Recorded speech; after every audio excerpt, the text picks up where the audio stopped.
గ్యారంటీల హామీలపై ఫోకస్ పెట్టింది తెలంగాణలోని కాంగ్రెస్ ప్రభుత్వం. ఇందిరమ్మ ఇళ్ల లబ్ధిదారులకు శుభవార్త తెలిపింది. ఇటీవలే ఉచిత విద్యుత్, గ్యాస్ సబ్సిడీ పథకాలను కూడా పట్టాలెక్కించింది. అయితే త్వరలోనే ఇందిరమ్మ ఇళ్ల స్కీమ్ను అమలు చేయాలని భావిస్తోంది. కాంగ్రెస్ ప్రభుత్వం ఇచ్చిన హామీలను నిలబెట్టుకుంటుందని రాష్ట్ర రెవెన్యూ, గృహ నిర్మాణ, సమాచార శాఖల మంత్రి పోగులేటి శ్రీనివాసరెడ్డి స్పష్టం చేశారు. గత ప్రభుత్వ హయాంలో వందల సంఖ్యలో 2 పడక గదుల ఇళ్లు ఇచ్చారు. కానీ మేం అర్హులందరికీ ఇందిరమ్మ ఇళ్లను మంజూరు చేస్తామని పోగులేటి శ్రీనివాసరెడ్డి తెలిపారు.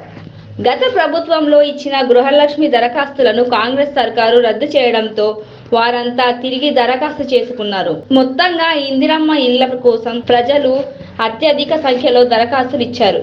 వీటి సంఖ్య 80 లక్షలకు పైగా ఉంది. ఈ స్కీమ్ కింద గృహ నిర్మాణానికి 5 లక్షల ఆర్థిక సాయాన్ని అందించనుంది ప్రభుత్వం. ఈ స్కీమ్ పకడ్బందీగా అమలు చేయాలని చూస్తోంది. కుటుంబం నుంచి ఒకరికి ఎంపిక చేయాలని భావిస్తుంది.